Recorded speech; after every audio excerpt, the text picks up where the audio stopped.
Welcome to famous jewelry designer stumbles upon a historian unraveling her family's darkest secret. What starts as a chance encounter at an antiques fair leads to the unraveling of a century-old betrayal buried deep within one family's legacy. A mysterious silver ring, a hidden pact, and a haunting confession. What secrets will they uncover? And how far will some go to keep the past hidden? Stay tuned as the truth comes to light in ways no one could have imagined. The afternoon was overcast, and the breeze carried the mingled scents of antiques and freshly brewed coffee from nearby street vendors. Victoria strolled through the rows of stalls at the antiques fair, her trained eye scanning the eclectic displays. There was something oddly comforting about the chaos. Tarnished jewelry, leather-bound books, and clocks that had once counted time for another era. She stopped at a cluttered stall where a silvery glint caught her attention. Amidst old coins and dusty metals, a small ring stood out. It was simple, yet its design had an almost magnetic pull. A faint, nearly worn pattern seemed to whisper a forgotten story. "Is this for sale?" Victoria asked, carefully holding the ring. The seller, an elderly man with graying hair and thick glasses, shook his head. "No, it belongs to a client of mine, a professor trying to learn more about it." Victoria raised an eyebrow. "And he left it here?" "He asked me to keep it safe while he continues his research. The poor fellow has a lot on his plate. But if you're interested, I could introduce you to him," the seller offered, peering at her over his glasses. "You seem genuinely intrigued." She hesitated. Her instincts told her there was something special about the ring, something beyond its aesthetic appeal. Finally, she nodded. "Please do." The following day, Victoria met the professor at a quiet cafe tucked away from the city's bustle. Gabriel was younger than she had expected, with a serious demeanor and eyes that seemed to carry untold stories. He looked at the ring in her hand, as if it were a missing piece of a puzzle. "Thank you for bringing this back to me," he said, his voice calm. "I don't know what the seller told you, but this ring has a fascinating history." "He mentioned you were researching it," Victoria replied, studying the professor. "What makes it so special?" Gabriel pulled out a notebook and opened it to a page filled with scribbles and dates. "This ring, according to the scarce records I found, was part of an ancient alliance between two families locked in conflict. It's believed to be the key to understanding what truly happened between them." Victoria frowned, intrigued. "And why does that matter?" Gabriel sighed. "Because the official history is fragmented. There's evidence of a betrayal, but no one knows for sure who the traitor was. This ring might be the missing piece." She held the ring again, observing the faint, worn symbols. "And how do you plan to prove that?" "That's the problem. The inscriptions are worn down, and there are few concrete leads. That's why I've been working on it alone for so long," Gabriel admitted. Victoria thought for a moment, her designer's mind already forming connections. "Maybe I can help. My work as a designer involves recreating details in antique pieces. I might be able to restore the design and see if something emerges." Gabriel looked at her, surprised. "You do that?" She offered a faint smile. "It feels like this ring found its way to me for a reason." The restoration process began that same evening in Victoria's studio, a spacious and meticulously organized space with shelves lined with tools, gemstones, and sketches of intricate jewelry designs. Under a magnifying glass, the ring's faded patterns came into sharper focus. The craftsmanship was unlike anything she had seen before, not ornate, but deeply deliberate. Gabriel watched from across the room, leaning against the workbench. He looked out of place among the sparkling trinkets and polished surfaces, his rumpled shirt a stark contrast to Victoria's crisp professionalism. "This is remarkable," she said, tilting the ring under the light. "The design isn't purely decorative. It has purpose. See these indentations?" Gabriel stepped closer, peering over her shoulder. "They resemble markings I've seen in old manuscripts, but they're too worn to identify." Victoria picked up a fine-tipped engraving tool. "If I recreate the original patterns, they might reveal something, but I'll need time." Take all the time you need, Gabriel said. This could be a breakthrough. As she worked, their conversation drifted from the ring to Gabriel's research. He explained how he had stumbled across references to the alliance while studying trade disputes between noble families in the region. And you believe this alliance ended in betrayal? Victoria asked, carefully sketching the ring's design onto a sheet of paper. There's evidence to suggest it, Gabriel replied. But the historical accounts are vague, likely altered to protect someone's reputation. If this ring can fill in the gaps, it could change how we understand that part of history. Victoria nodded, her curiosity deepening. History through the lens of jewelry. I like that. He smiled faintly. Artifacts like this carry the weight of their stories. It's just a matter of uncovering them. The ring, nestled in her gloved hand, seemed to glimmer with hidden meaning. By the end of the week, Victoria had made progress. Using her sketches and a blend of modern tools and traditional techniques, she reconstructed the faded engravings on the ring. The symbols, once faint and fragmented, now appeared more coherent. She invited Gabriel back to her studio to review the results. These, she said, pointing to a series of intertwined shapes, look like initials or a family crest. Gabriel leaned in, studying the markings with fascination. This one, I've seen it before in an old ledger from the 19th century. It belonged to the Argent family. Victoria raised an eyebrow. Argent? As in silver. Yes, they were prominent in trade, but their influence waned after a dispute with another family, the Valens. The feud ended abruptly, with both sides retreating into obscurity. No one knows why. Do you think this ring belonged to one of them? It's possible, Gabriel said, pacing the room. The crest on the other side of the ring could belong to the Valens. If the ring represents a pact, it might explain why the feud ended so suddenly. Victoria crossed her arms, considering his theory. But if it was a pact, why isn't there any record of it? Wouldn't something this important be documented? Unless, Gabriel said, pausing mid-step, the pact was never honored. That would explain why both families withdrew to hide the betrayal. The air in the room seemed to grow heavier as they exchanged glances.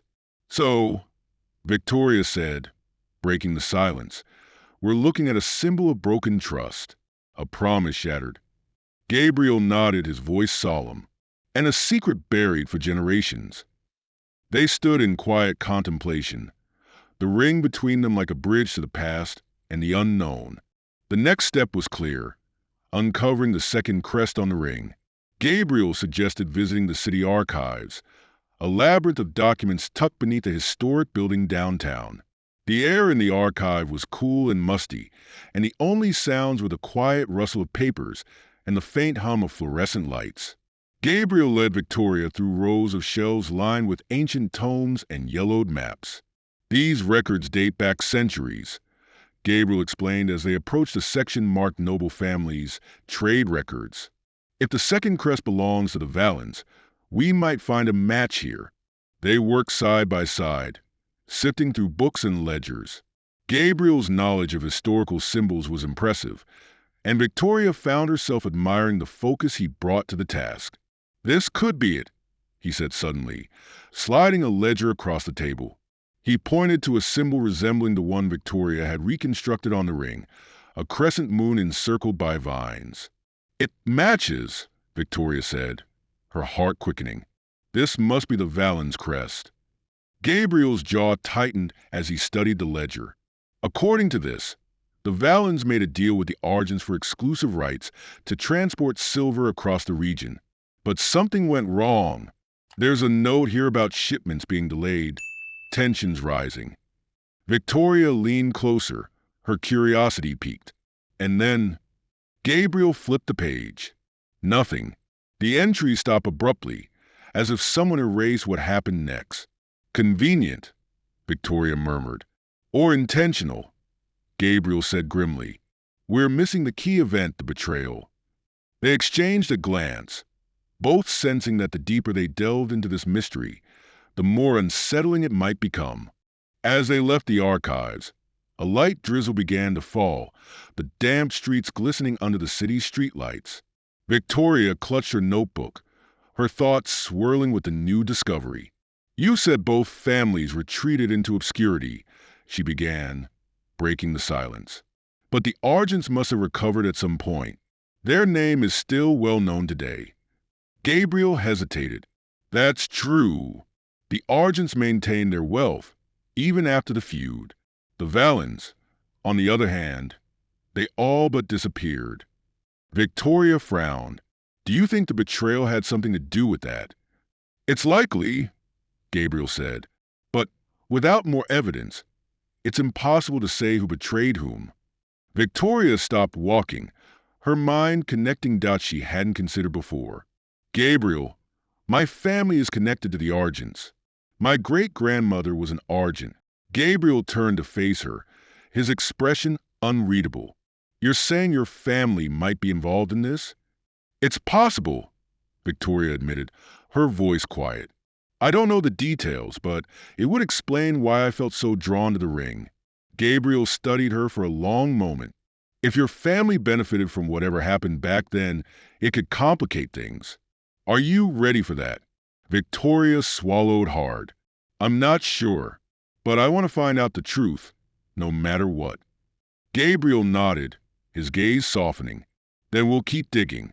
Together." The rain intensified as they continued walking, each of them silently contemplating the weight of the mystery they were unraveling, and the secrets it might expose. The rain had stopped by morning, leaving the air crisp and cool. Gabriel had called Victoria early, his voice tinged with urgency. "There's a manuscript I need you to see. Meet me at the university." When Victoria arrived at Gabriel's office, she found it cluttered with books and loose papers. Gabriel stood by his desk, flipping through an old leather-bound volume. "This," he said, holding it up, "is a journal from the late 19th century. It belonged to a merchant who worked closely with both the Argent and Valen families." Victoria sat down, her curiosity piqued. "What does it say?" Gabriel opened the journal to a page marked with a ribbon. The merchant describes increasing tensions between the two families over a delayed shipment of silver. He mentions heated negotiations and a promise to resolve the matter peacefully, a promise sealed with a ring. Victoria's stomach tightened. "The ring we're holding?" Gabriel nodded. "It seems likely, but the journal ends abruptly. The last entry mentions a confrontation, but the details are missing." Victoria leaned back in her chair, her mind racing. "So, the ring represents not just a pact, but also the breakdown of that pact. The betrayal." "Exactly," Gabriel said. "And that betrayal might explain why the Valens disappeared while the Argents thrived." A knock on the door interrupted their discussion. A student poked his head in to deliver a message. The university archives were closing early that day. "I'll go review the files while we still have access," Gabriel said. "You can stay here and look over the journal." Victoria nodded, her gaze drifting back to the ring. It seemed to glimmer faintly, as though its secrets were just out of reach. While Gabriel was at the archives, Victoria focused on the journal, combing through its pages for overlooked details. Her designer's eye caught something, a sketch of a ring. It was almost identical to the one they had, but with subtle differences in the engravings. Intrigued, she photocopied the page and placed it next to her notes. The differences between the sketch and the actual ring suggested alterations, likely done by hand. She traced the lines with her fingers, wondering if the modifications held another layer of meaning. When Gabriel returned, his expression was grim. "Find anything?" Victoria asked, sensing his unease. Gabriel tossed his bag onto the desk and sat down heavily. "Yes and no." The archives had a ledger from a Valen-owned trading post. It shows consistent losses after the feud with the Argents. But the records end suddenly, like someone wanted to erase their decline. Victoria frowned. "Erased? By who?" Gabriel shook his head. "That's the question. Someone benefited from the Valen's downfall, and the Argents were the most likely candidates. But without concrete proof, It's just speculation. Victoria slid the journal sketch toward him. Look at this. The design on the ring in the sketch is slightly different from the one we have. Do you think someone altered it? Gabriel studied the sketch, his brows furrowing. If they did, it was deliberate. Changes like these could symbolize something, maybe the betrayal itself. Victoria tapped her pen against the desk. If we can figure out when and why the alterations were made, it might fill in some of the gaps. Gabriel nodded, determination flickering in his eyes. Then we need to find someone who can analyze the craftsmanship and dating of the ring, someone who specializes in this kind of work. And while you do that, Victoria said, I'll keep looking into the Argents. If my family is connected to this, I need to know how deep it goes. The room fell silent as they both realized how much was at stake. The ring had led them this far, but the truth it held could change everything, for better or worse. Victoria's family history proved more elusive than she expected. She spent hours poring over old photographs, letters, and journals stored in her late grandmother's attic. Most of it seemed mundane. Notes on family gatherings, receipts from old businesses, and faded invitations to lavish events. But one particular letter caught her attention. It was dated 1893 and addressed to her great-grandmother, Eleanor Argent. The handwriting was delicate, almost hurried, and the contents hinted at strained relations between Eleanor's family and the Vallens. The matter of the ring cannot be overlooked, Eleanor. If we're to move past this incident, it must remain our secret. Victoria's pulse quickened. The tone of the letter suggested guilt, or at least a desire to suppress something significant. Was this the betrayal Gabriel had been searching for? She took a photo of the letter and sent it to Gabriel with a short message. Found this in my family archives. It might explain why the Vallens disappeared. Call me when you see this. While waiting for his reply, Victoria sat back, staring at the ring on her workbench. It seemed heavier now, as if it carried the weight of a century's worth of secrets. Gabriel didn't wait long to respond. That evening, they met at his office to analyze the letter together. He read the lines aloud, his voice growing more intense with each word. This confirms the Argents had something to hide, he said, placing the letter on his desk. The phrase, "it must remain our secret," is too incriminating to ignore. Victoria crossed her arms. But it doesn't say what they were hiding. It could still be speculation. Gabriel shook his head. Think about the timeline. The letter was written after the feud with the Vallens supposedly ended. If the ring was at the center of their conflict, this letter might be referencing that betrayal. Victoria leaned over the desk. But why would my great-grandmother keep this letter?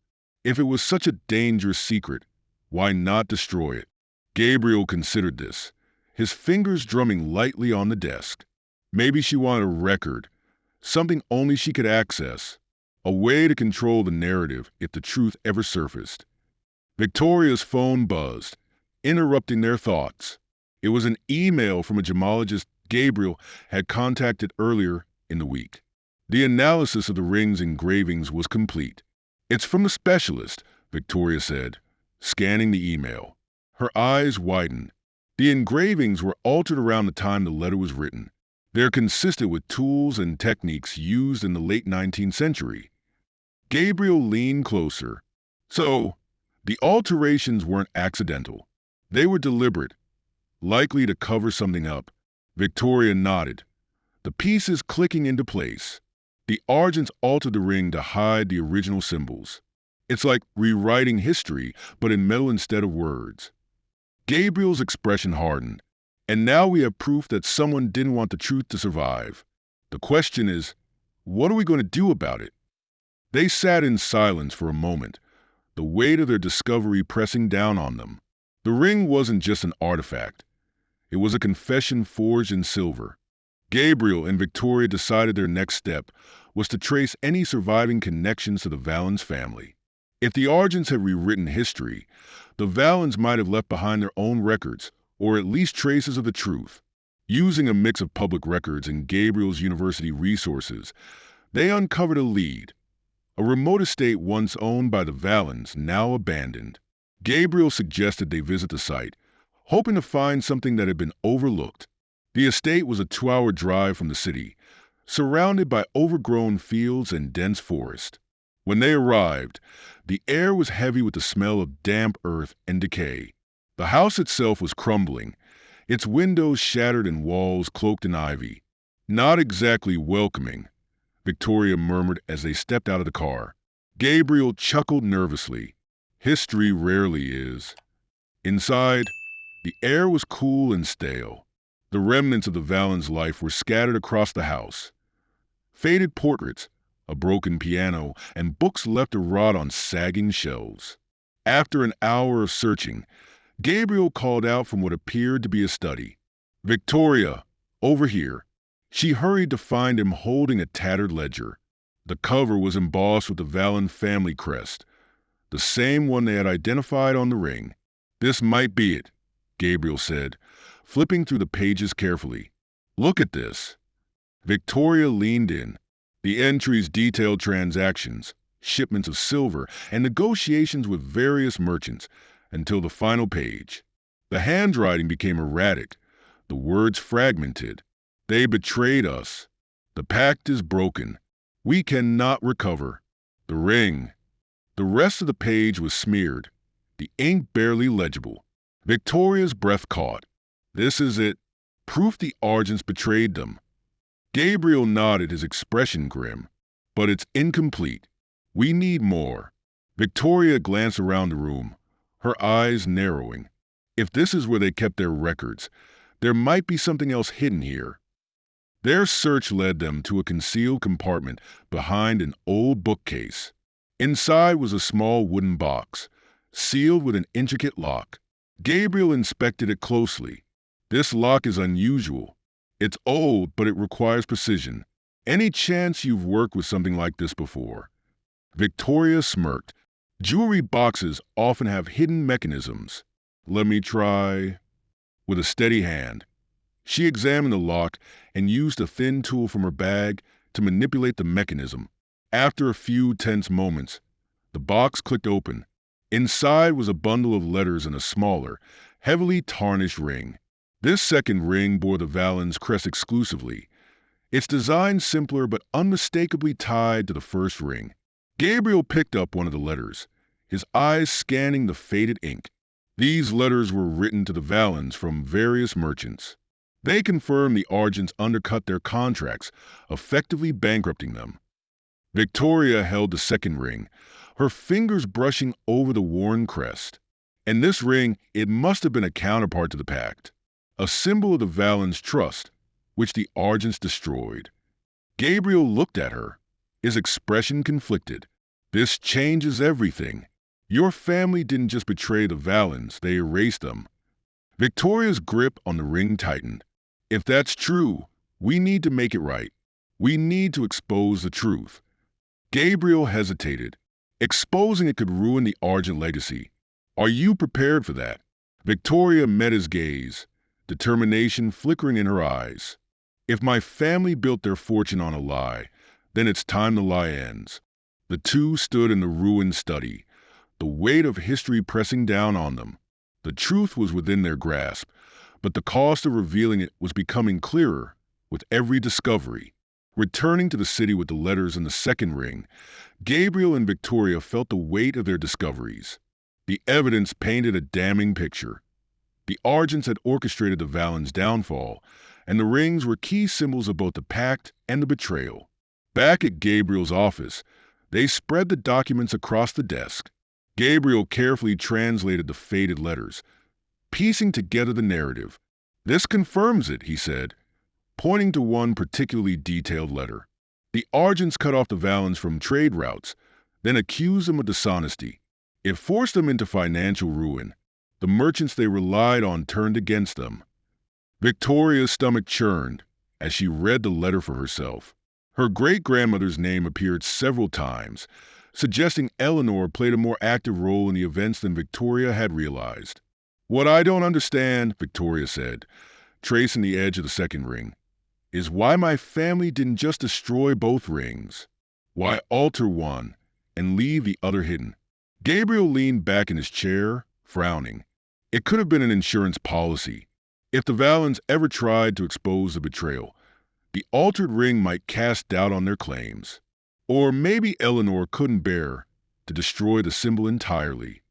The two fell into silence, the enormity of their task looming over them. Exposing the truth meant dismantling not just the Argent legacy, but the myths surrounding both families. "We need to think this through," Gabriel said finally. "If we present this without context, it'll look like a vendetta against the Argents. We need a platform where the truth can be seen in its entirety." Victoria looked at him, an idea forming. What if we turn this into an exhibit? A way to showcase both the artifacts and the history behind them. Gabriel raised an eyebrow. "You're suggesting we put your family's darkest secrets on display?" "Yes," Victoria said firmly. "If we frame it as a historical revelation, it'll shift the focus from blame to understanding. This isn't just about my family or yours. It's about uncovering the truth." Gabriel agreed, but the process of curating such an exhibit was daunting. They spent days sorting through the materials, deciding what to include and how to present the story. Victoria reached out to a local museum, pitching the idea as an exploration of forgotten histories and hidden artifacts. The museum's curator, an enthusiastic woman named Clara, was immediately intrigued. "This sounds incredible," she said during their meeting. "But I need to know, are you prepared for the backlash? A story like this will ruffle some very influential feathers." Victoria nodded. "We're not doing this for shock value. It's about preserving history, even the uncomfortable parts." Clara smiled. "In that case, we'd be honored to host the exhibit, but we'll need solid evidence to back up the narrative. If anyone challenges the authenticity of these artifacts, we need to be ready." Gabriel leaned forward. "We have the rings, the letters, and documentation from both archives and historical ledgers. It's all legitimate."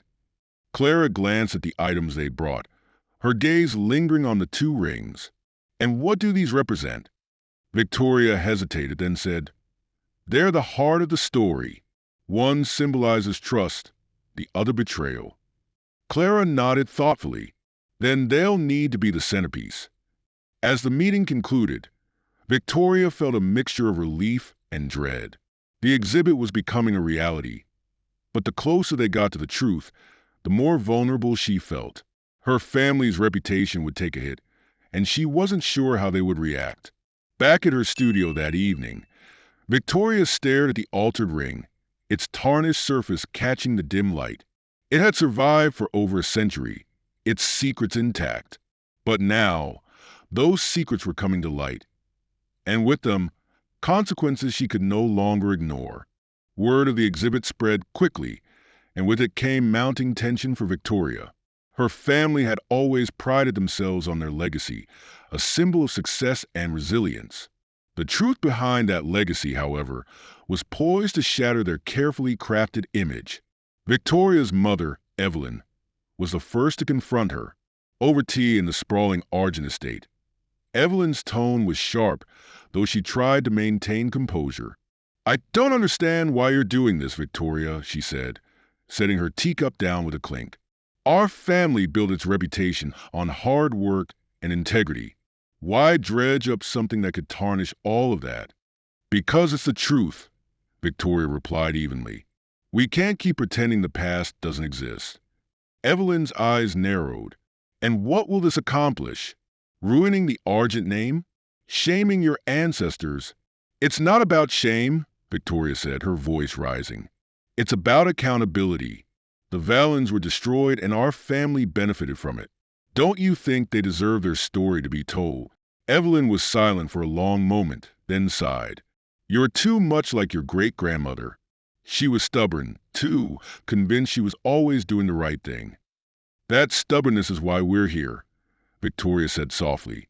"I'm not trying to destroy our family, but I won't hide from the truth either." Evelyn rose, her movements deliberate. "Just remember, Victoria, actions have consequences. I hope you're ready for them." As her mother left the room, Victoria felt the weight of her decision pressing down on her. There was no turning back now. Meanwhile, Gabriel was busy finalizing the exhibit's narrative with Clara at the museum. The artifacts, the rings, the letters, and the ledger, were carefully displayed alongside detailed descriptions of the events they represented. This layout tells the story chronologically, Clara explained as they walked through the exhibit space. We'll start with the pact between the Argents and Valens, then move into the betrayal and its aftermath. Gabriel nodded, but his focus was on the centerpiece, the two rings displayed side by side under a glass case. The lighting emphasized their differences, one pristine and altered, the other tarnished but unmodified. They're powerful symbols, Clara said, following his gaze. You can feel the history in them. Symbols of trust and betrayal, Gabriel said quietly. They represent more than just a feud. They're a reminder of how fragile alliances can be. As the preparations continued, Gabriel couldn't shake a feeling of unease.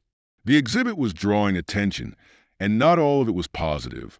Rumors of the Argents' displeasure with the project were spreading, and Gabriel worried that their influence might interfere with the exhibit's success. Later that evening, as Gabriel reviewed his notes in his office, he received an unexpected visit. A sharply dressed man introduced himself as an attorney representing the Argent family. The Argents have concerns about the narrative you're presenting, the man said, his tone measured. They believe it could misrepresent their history and damage their reputation. Gabriel leaned back in his chair, his expression calm. The narrative is based on verified evidence. We're not speculating or fabricating anything. Even so, the attorney continued, the family would prefer this story remain private. They're prepared to make you a generous offer to withdraw the exhibit. Gabriel's jaw tightened. This isn't about money. It's about the truth. The attorney's smile didn't reach his eyes. Truth can be complicated. I urge you to reconsider. As the man left, Gabriel felt a surge of determination. The Argents were trying to silence him, but he wouldn't let them. The truth would be told, no matter the cost. Gabriel wasted no time informing Victoria about the Argent attorney's visit. They met at her studio late that evening, where the tension in the air was almost palpable. "They're trying to buy you off?" Victoria asked, pacing across the room. Gabriel nodded, leaning against her workbench. "It's a clear attempt to shut us down before the exhibit goes public." Victoria stopped, her arms crossed tightly. "This just proves we're onto something. They wouldn't be this desperate if the truth didn't matter." "But it also means they could escalate," Gabriel warned. "This isn't just about protecting their reputation anymore. They see this as a threat to everything they've built." Victoria let out a frustrated sigh. "What do they think will happen? That everyone will forget the past if we stay quiet." Gabriel softened his tone. "Victoria, are you ready for what happens when this goes live? The backlash could be personal. Your family might not stop with lawyers." She hesitated, her resolve flickering briefly before hardening again. "Let them come. I'm not hiding, and I'm not backing down. The truth deserves to be heard." Gabriel smiled faintly. "That's what I hoped you'd say." Their conversation turned to the exhibit, fine-tuning how the narrative would unfold for visitors. Despite the mounting pressure, they found themselves reinvigorated, their shared mission more urgent than ever. The museum buzzed with activity as the exhibit's opening day approached. Workers adjusted lighting, finalized displays, and ensured every artifact was perfectly positioned. Clara supervised the preparations with sharp attention to detail, while Gabriel and Victoria reviewed their presentation one final time. That afternoon, Victoria received an unexpected phone call from Evelyn. "Victoria," her mother began, her voice steady but clipped, "I assume you've heard about the lawyer." "Yes," Victoria said, her tone guarded. "Gabriel told me." "I don't know why you're so determined to drag our family through the mud," Evelyn continued. "But I'm calling to give you one last chance to reconsider. End this now, and we can avoid an embarrassing public spectacle." Victoria's jaw tightened. "Mom, this isn't about embarrassing anyone. It's about doing the right thing. The Argents hurt the Valens, and our family profited from it. We can't just sweep that under the rug. And what do you hope to gain from this? Redemption? Applause for exposing your own bloodline? Evelyn's voice was sharp now, her frustration breaking through. I'm not looking for applause, Victoria said firmly. I'm looking for accountability. If you can't understand that, then maybe you're part of the problem.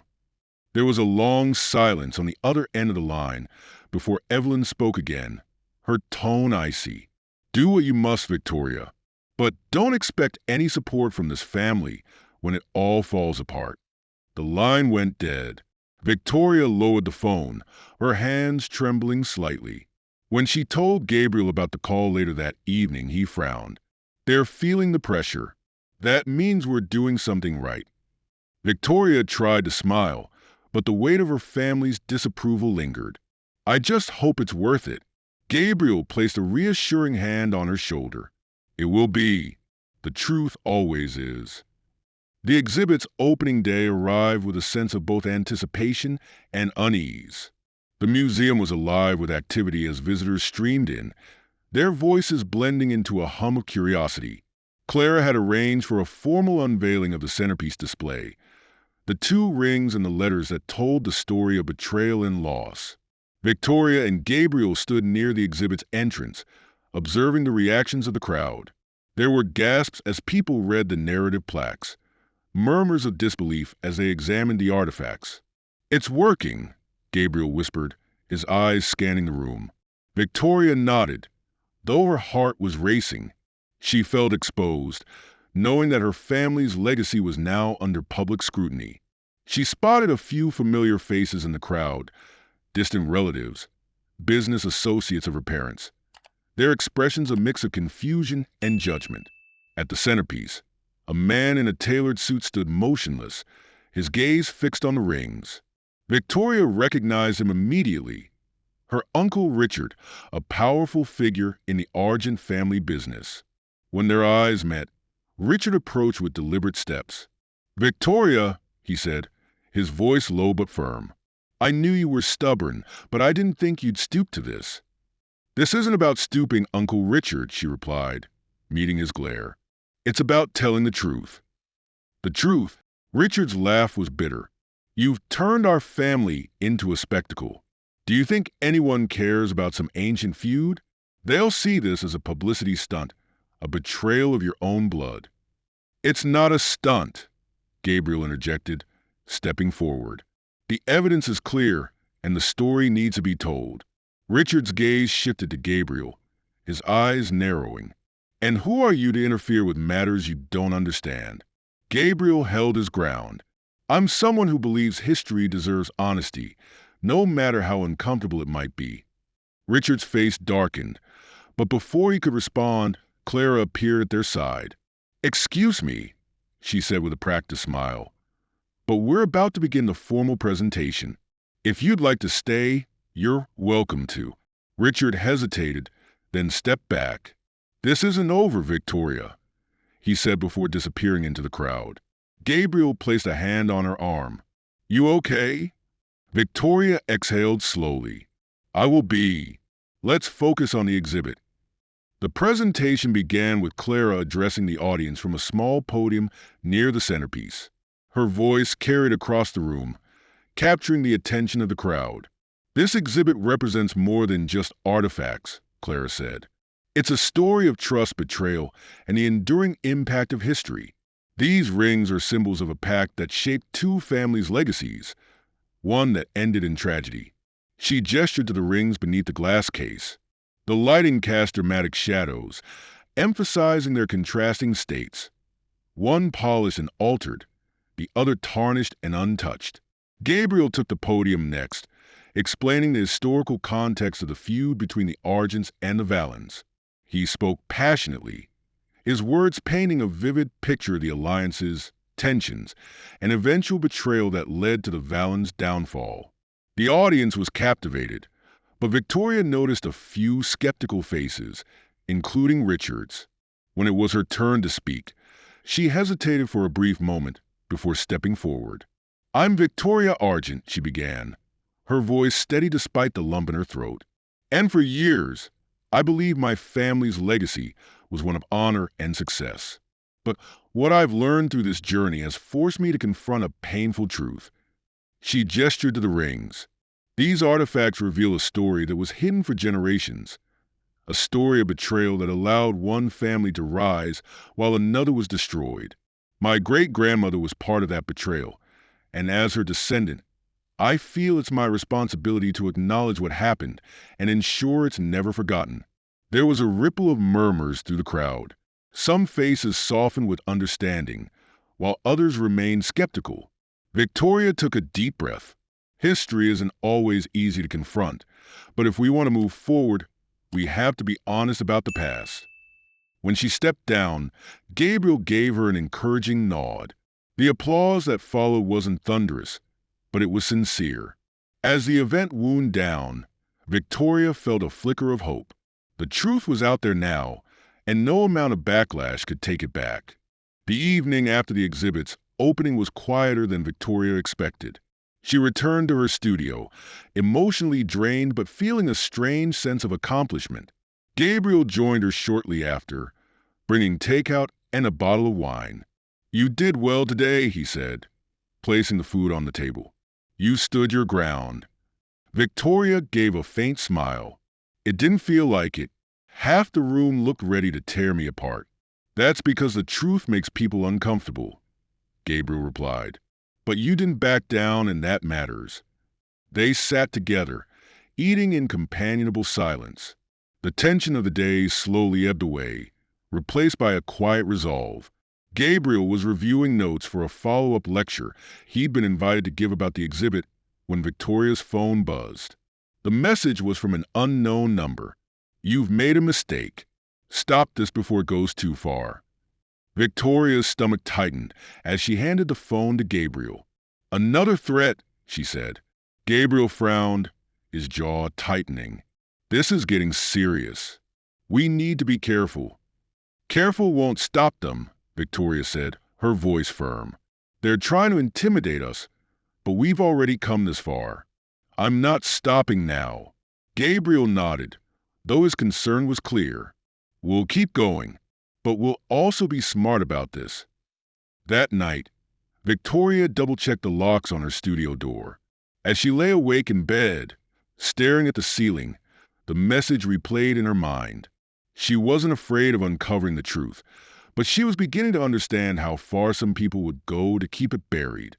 The threats escalated over the next few days. An anonymous letter was delivered to the museum, demanding the removal of the exhibit. Gabriel's university received complaints questioning his credibility, and Victoria's studio phone rang constantly with anonymous calls. Despite the growing pressure, the exhibit remained open, drawing larger crowds each day. Public interest in the story was undeniable, and news outlets began covering the feud between the Argents and the Valens. One afternoon, Victoria received an unexpected visitor at her studio. It was Evelyn, her expression unreadable as she stepped inside. "You've stirred up quite the storm," Evelyn said, glancing around the room. "I'm surprised you're here," Victoria replied, crossing her arms. "I thought you didn't want to be involved." Evelyn sighed, lowering herself onto a chair. "I don't, but the family is losing patience. Richard is furious, and others are starting to worry about the fallout. They want this to end." "I'm not ending it," Victoria said firmly. "The truth is already out there." "And what about the consequences?" Evelyn asked, her tone sharp. "Do you think they'll stop with threats? You're putting yourself and this family in danger." Victoria leaned forward, her voice steady. "The only people in danger are the ones who think they can keep hiding. If the Argents can't face the truth, that's their problem, not mine." Evelyn studied her daughter for a long moment, then sighed again. "You're more like Eleanor than I ever wanted to admit. She never backed down either, even when it cost her everything." Victoria blinked, surprised. "What are you talking about?" Evelyn hesitated, then reached into her purse, pulling out a small envelope. "This was Eleanor's. She left it for my mother, but it was never opened. Maybe it's time you saw it." Victoria took the envelope, her fingers trembling slightly.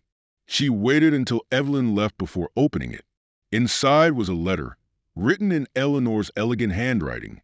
To the one who finds this, know that I did what I thought was necessary, though I regret it every day. The ring is a symbol of our failure to honor a promise, and it has haunted me ever since. If there's any justice, let the truth come to light, even if it's too late for redemption. Victoria sat back, her heart pounding. Eleanor's words were a confession, a plea, and a warning all at once. The stakes had never felt higher. The letter from Eleanor played on Victoria's mind all night. Her great-grandmother's confession added a new layer of complexity to the story. Eleanor hadn't just been complicit in the betrayal. She had carried the weight of it for the rest of her life. The next morning, Victoria showed the letter to Gabriel at the museum. "This changes things," Gabriel said, reading the words carefully. "It's not just evidence. It's a personal account, a window into Eleanor's regret. But will it make a difference?" Victoria asked, pacing the room. "To people like Richard, this is just an old letter. They'll dismiss it as irrelevant." "It's not irrelevant," Gabriel said firmly. "This is exactly the kind of evidence we need to show that the betrayal wasn't just a business move. It was deeply personal, and it haunted Eleanor." Victoria stopped pacing, her expression softening. "It's strange. I always saw Eleanor as this untouchable figure, someone perfect and unshakable. But now, I see how human she was." Gabriel placed the letter carefully in a file. That humanity is what will resonate with people. It makes the story real. They decided to update the exhibit, adding the letter to the display alongside the rings and the other documents. It would be the final piece of the puzzle, tying the story together with Eleanor's own voice. As the letter was added to the exhibit, public interest surged. Visitors flocked to see the new centerpiece, and discussions about the Argents and Valens began dominating social media and local news. The reactions were mixed. Some praised Victoria and Gabriel for bringing the story to light, while others criticized them for tarnishing the Argent name.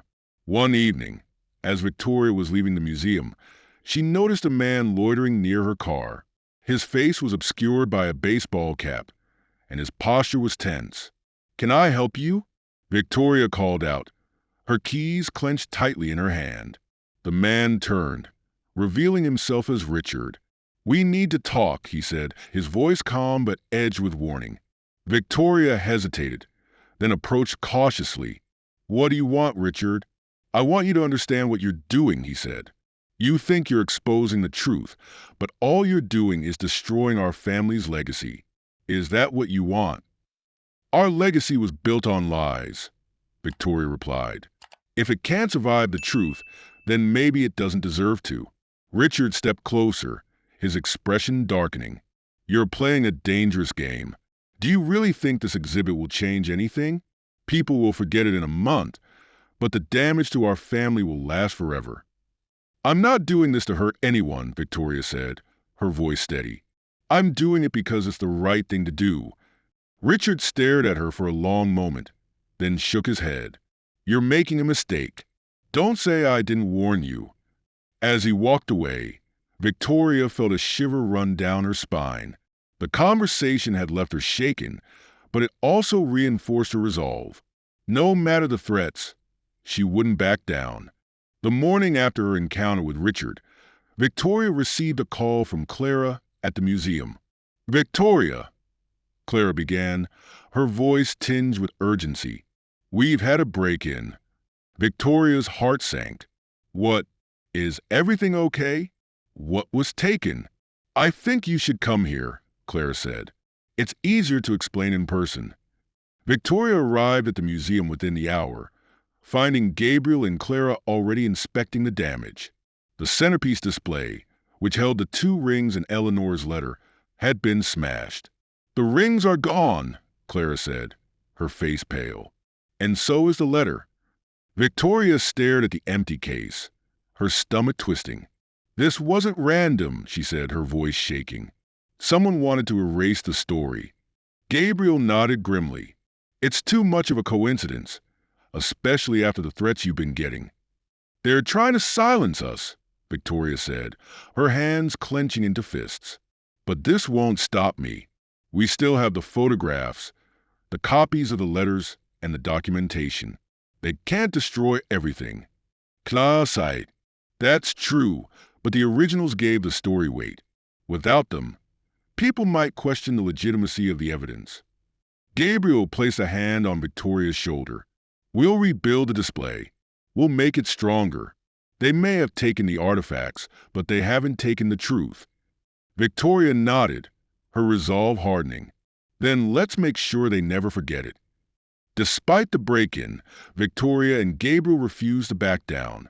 They spent the next few days reconstructing the exhibit. Photographs of the rings were enlarged and displayed alongside copies of Eleanor's letter.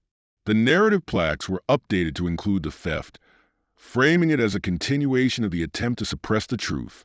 The response was overwhelming. Visitors poured into the museum, drawn by the intrigue of the stolen artifacts. The theft, ironically, had only amplified interest in the story, but the tension continued to build behind the scenes. Victoria received another anonymous message, this time more explicit. "Drop the exhibit, or next time it won't just be the artifacts." Gabriel insisted on contacting the authorities, but the police seemed more interested in filing reports than taking action. "I hate feeling powerless," Victoria admitted one evening as they worked late in her studio. "You're not powerless," Gabriel said. "You've already done more than most people would. The fact that they're pushing back this hard proves you're making an impact." Victoria gave a small smile, though the weight of the threats lingered. "I just wish we could find out who's behind it." As they spoke, an idea struck her. What if we go back to the beginning? The documents, the archives. There might be something we missed. A clue about who stands to lose the most if the story comes out. Gabriel nodded. "It's worth a shot. We'll start tomorrow." Together, they resolved to dig deeper, determined to uncover the final pieces of the puzzle, no matter the cost. The following morning, Victoria and Gabriel returned to the city archives. Despite the weariness in their bones, their determination remained unwavering. If someone had gone to such lengths to steal the artifacts, it meant the answers they sought were even closer than they had imagined. The familiar smell of aged paper and the soft hum of fluorescent lights greeted them as they settled into a quiet corner with stacks of ledgers and documents.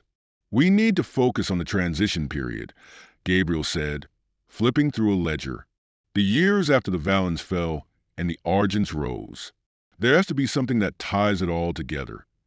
Hours passed with little progress until Victoria stumbled upon a name that appeared repeatedly in old contracts and letters. Arthur Greaves. "Who's Arthur Greaves?" she asked, sliding the document over to Gabriel. His brow furrowed as he scanned the text. He was a lawyer, it seems. Worked closely with both families before the feud escalated.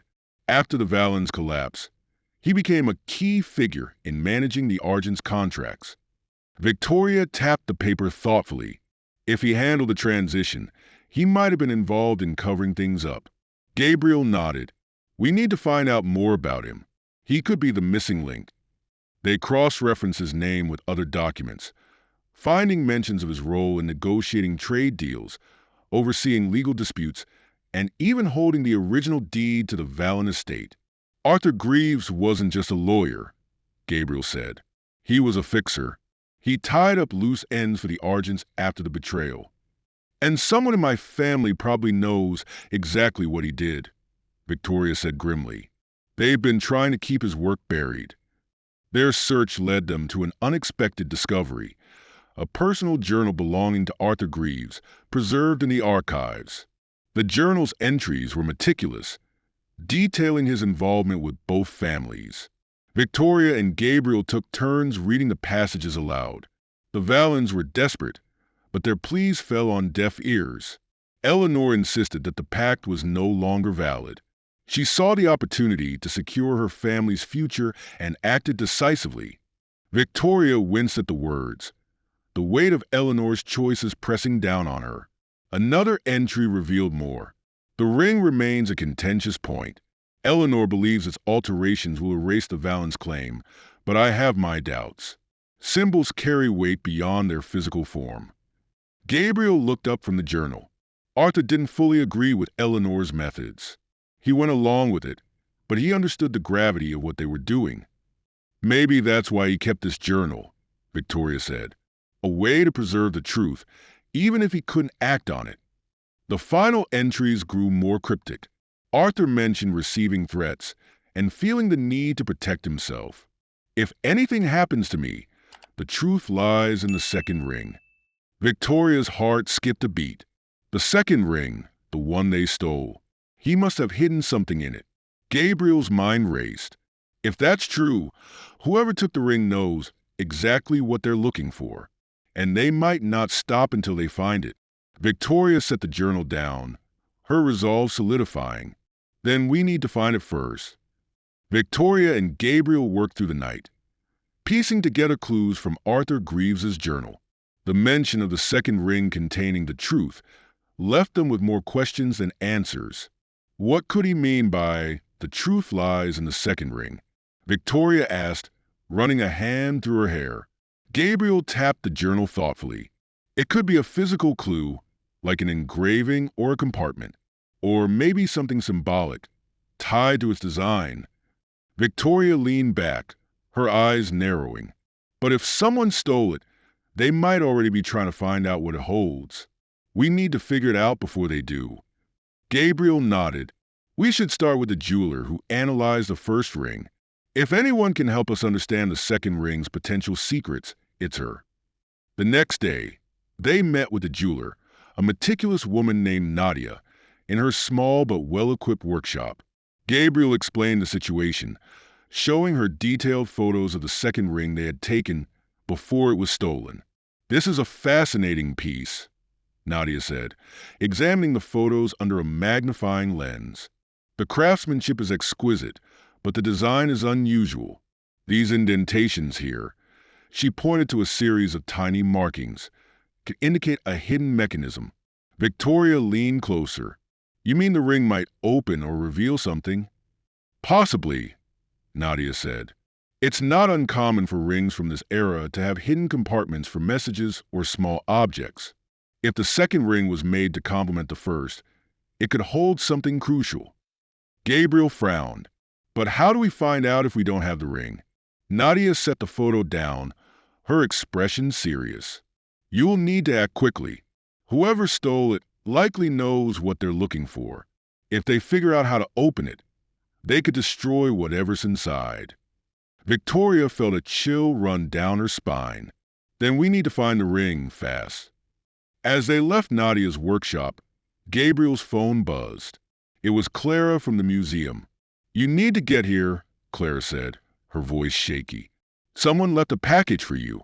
It looks suspicious. Victoria and Gabriel rushed to the museum, where Clara led them to her office. On her desk sat a small box wrapped in plain brown paper, addressed to Victoria in bold, blocky handwriting. You didn't open it? Gabriel asked. Clara shook her head. I thought it might be dangerous. Victoria examined the box, her nerves on edge. Carefully, she unwrapped it, revealing a velvet pouch inside. When she opened the pouch, her breath caught. The second ring tumbled into her hand, tarnished but intact. How? Gabriel began, but Victoria cut him off. There's a note, she said, unfolding a small piece of paper that had been tucked into the pouch. The message was short. If you value the truth, handle it wisely. Some secrets should stay buried. Gabriel looked over her shoulder. Whoever sent this knows what the ring holds. But why give it back? Victoria turned the ring over in her hands, her fingers brushing over the indentations Nadia had mentioned. Maybe they couldn't figure it out. Or maybe they're trying to scare us. Clara crossed her arms, her expression grim. Either way, you need to be careful. This feels like a warning. Victoria slipped the ring into her pocket, her resolve hardening. Warning or not, we're finding out what this ring is hiding. That evening, back at her studio, Victoria and Gabriel worked carefully with the ring.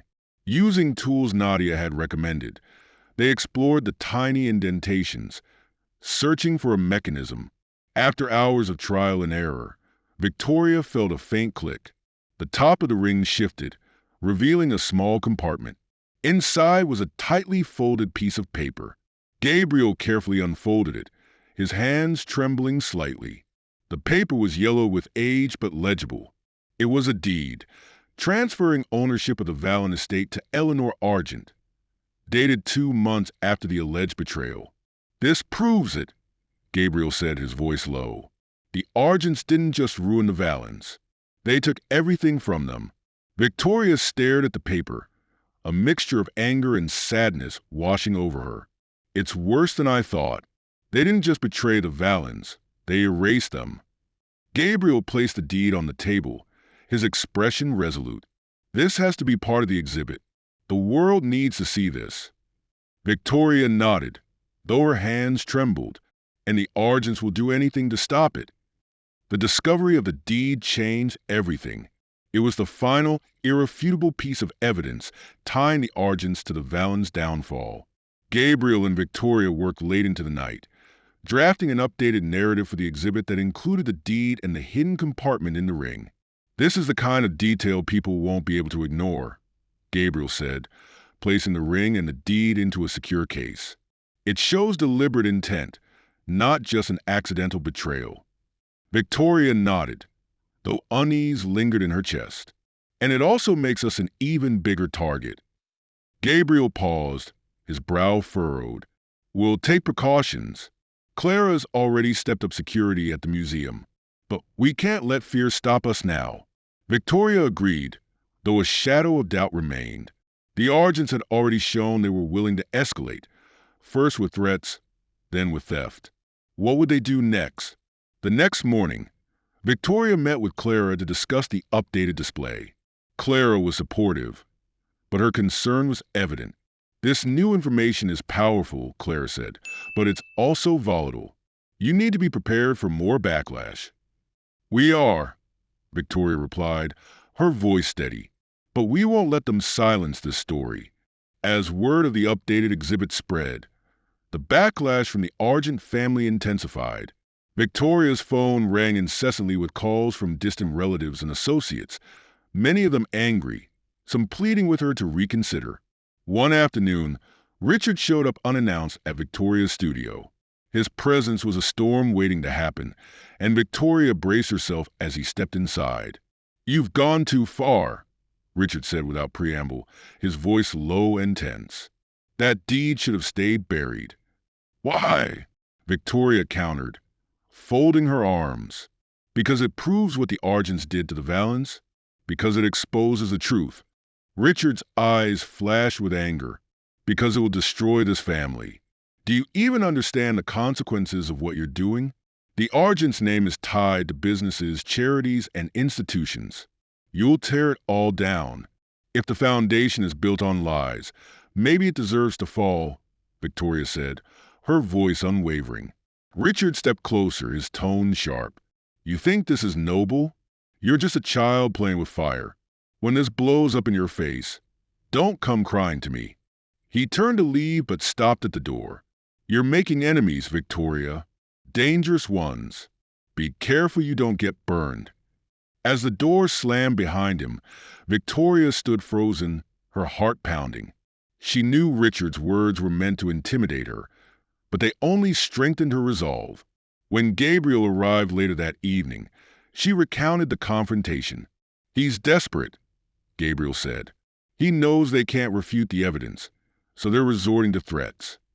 Victoria nodded, though Richard's words lingered in her mind. "We need to stay ahead of them. If they're willing to go this far, there's no telling what they'll do next." "Then we'll keep pushing," Gabriel said, his voice steady. "The truth is worth it." Victoria looked at him, gratitude and determination mingling in her gaze. Together, they prepared to unveil the final phase of the exhibit, knowing it would be their most significant and dangerous step yet. The tension surrounding the exhibit reached a boiling point as the updated display was unveiled to the public. The museum was packed with visitors, journalists, and historians, all eager to see the new evidence. Gabriel stood at the podium, addressing the audience with calm conviction. "This discovery isn't just about uncovering a forgotten history," Gabriel said. "It's about confronting the choices our ancestors made and understanding how those choices shape the present." Victoria watched from the crowd, her nerves taut. The deed and the second ring were displayed under heavy security, flanked by museum staff and reinforced glass. Clara had spared no expense to ensure the artifacts would remain safe. As Gabriel concluded his speech, Victoria stepped up to join him. The room fell silent as she addressed the audience. "My family's legacy has always been one of wealth and success," Victoria began. "But today, I stand before you to acknowledge that legacy's cost. The evidence you see here tells a story of betrayal, one that allowed the Argents to rise while the Valens were erased. It's a painful truth, but it's one that needs to be told." The crowd erupted in murmurs, some nodding in agreement, others clearly skeptical. One journalist raised a hand. "Ms. Argent, how do you respond to accusations that this exhibit is tarnishing your family's reputation?" Victoria met the question head-on. "The truth doesn't tarnish, it illuminates. My family's reputation shouldn't be built on lies. If the story damages our image, then so be it. I'd rather face the truth than live in ignorance." The room buzzed with activity as photographers snapped pictures and reporters scribbled notes. But as the event continued, a sense of unease settled over Victoria. That evening, as the museum staff packed up after the event, Victoria and Gabriel lingered to review the day's success. "It went better than I expected," Gabriel said, sorting through a stack of notes. "People are talking. That's what we wanted." Victoria nodded, though her expression remained pensive. "But Richard's threats aren't empty. He won't stop until he gets what he wants." As they prepared to leave, Clara entered the room, her face pale. "We have a problem," she said, holding out her phone. The screen displayed a news article. "Exhibit sabotaged? Argent family denounces claims as fraudulent." Gabriel frowned, scanning the text. "They're accusing us of fabricating the evidence." "It's Richard," Victoria said, her voice cold.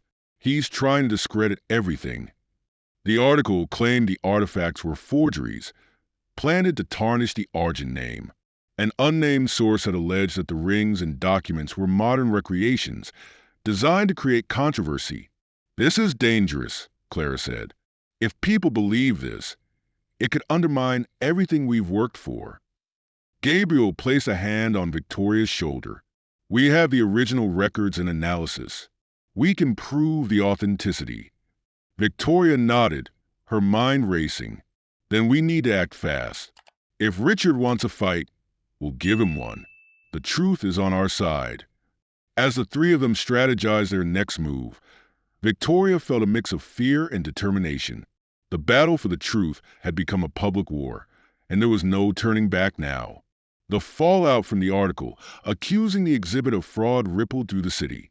Victoria woke the next morning to find her phone inundated with messages, ranging from supportive texts to accusatory emails.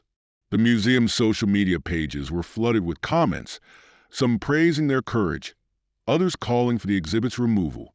Gabriel arrived at Victoria's studio, visibly tense but determined. "We need to address this immediately," he said, setting his laptop on the table. "If we wait too long, the narrative will spiral out of control." Victoria nodded. "We'll hold a press conference. We'll show the evidence, the analysis, the journal, the archives. Let's make it impossible for them to deny the truth." Within hours, they had arranged a formal event at the museum. Clara stood by their side, ensuring every detail was prepared. The media arrived in droves, cameras flashing as Victoria and Gabriel stepped onto the stage.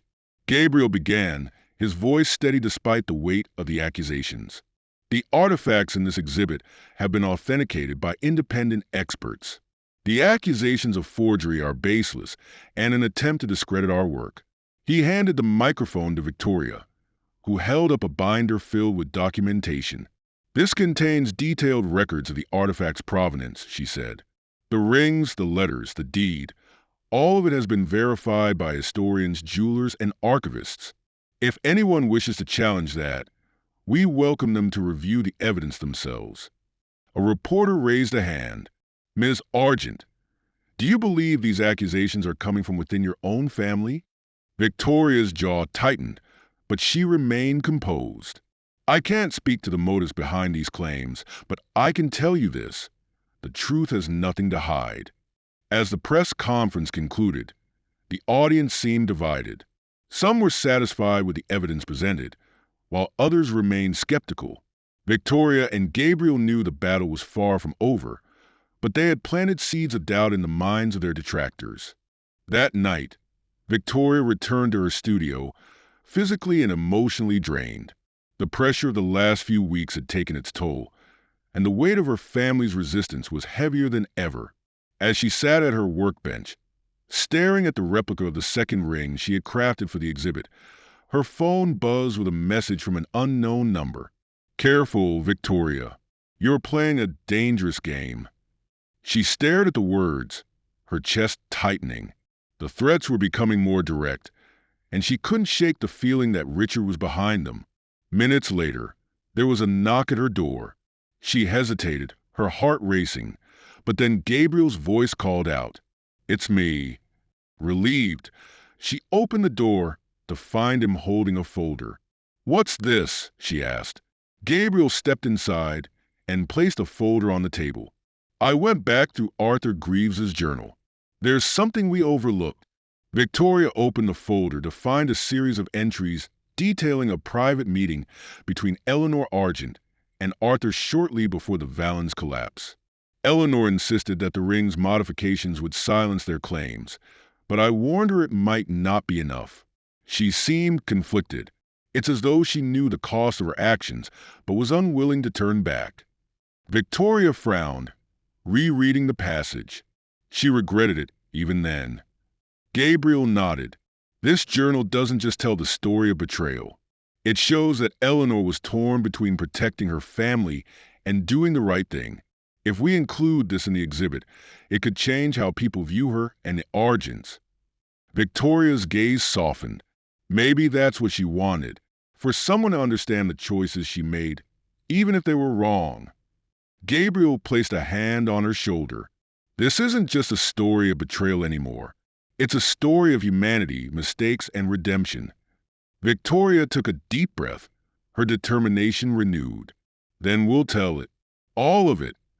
The updated exhibit, now featuring excerpts from Arthur Greaves's journal, reopened to an even larger crowd. The narrative shifted subtly, framing Eleanor Argent not just as a perpetrator of betrayal, but as a complex figure torn by her decisions. Visitors crowded around the journal, its delicate pages displayed under glass alongside the two rings.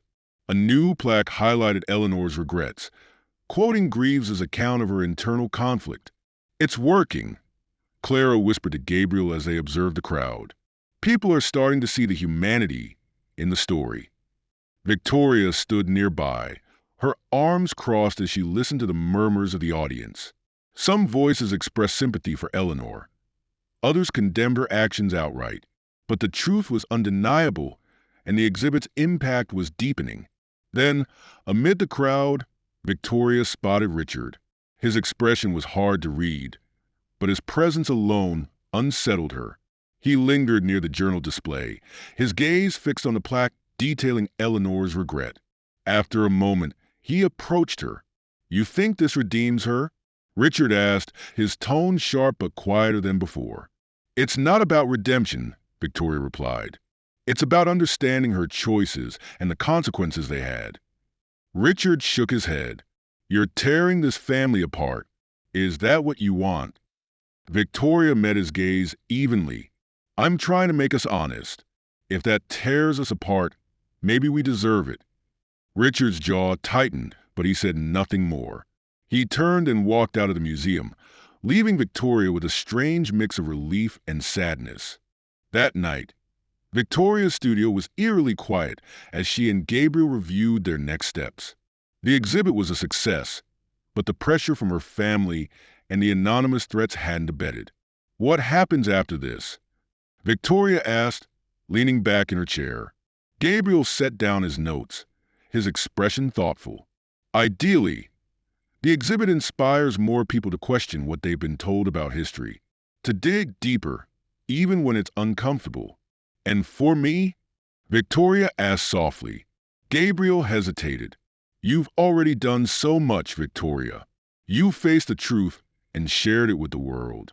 That's more than most people ever manage. Before Victoria could respond, her phone buzzed. The number was unknown, but the message was chilling. Your exhibit ends tomorrow, one way or another. She showed it to Gabriel, her hands trembling. They're not backing down. Gabriel frowned, his expression darkening. We need to report this. Now. They contacted the authorities, who promised increased patrols around the museum and Victoria's studio. But the tension lingered, a gnawing unease that neither of them could shake. Later that night, as Gabriel was leaving, he turned to Victoria. No matter what happens, you've done the right thing. Victoria nodded, though fear clouded her resolve. I just hope it's enough. The morning of what would become the exhibit's most tumultuous day dawned unervingly calm. Victoria arrived at the museum early, joined by Clara and Gabriel, who had insisted on staying close. The increased security presence around the museum was both reassuring and unsettling, a constant reminder of the threats looming over them. By mid-morning, the crowd was larger than ever.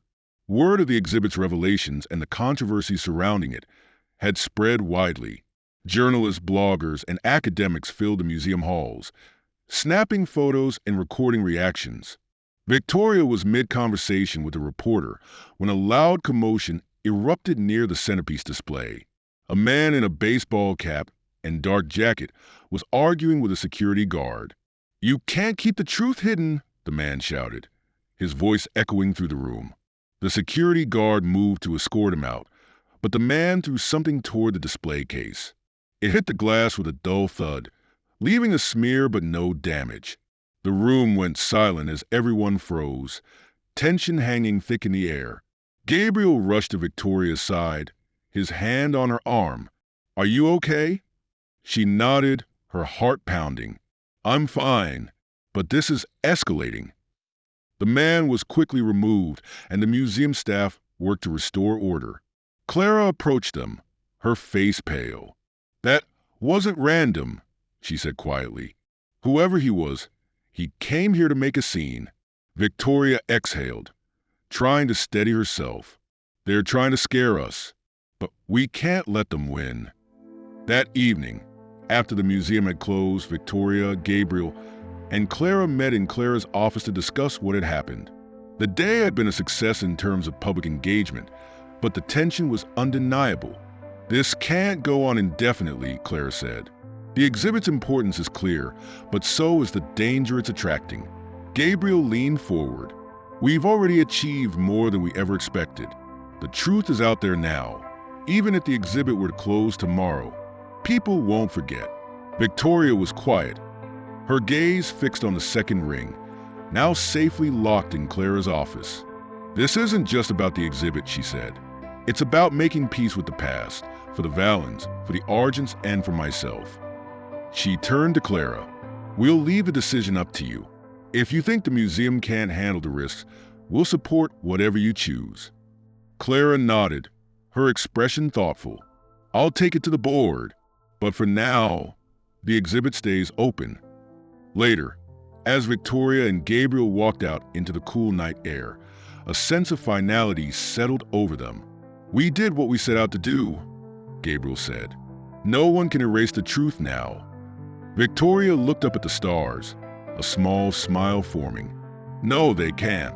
And maybe that's enough." Though she knew the battle wasn't entirely over, Victoria felt lighter. The legacy she had once feared was now something she could face with clarity and strength.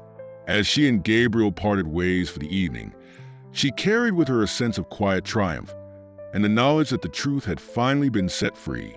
Enjoy the story. Don't forget to subscribe and hit the like button. Share your thoughts in the comments and turn on notifications so you don't miss our next thrilling episode. See you in our next video. Take care.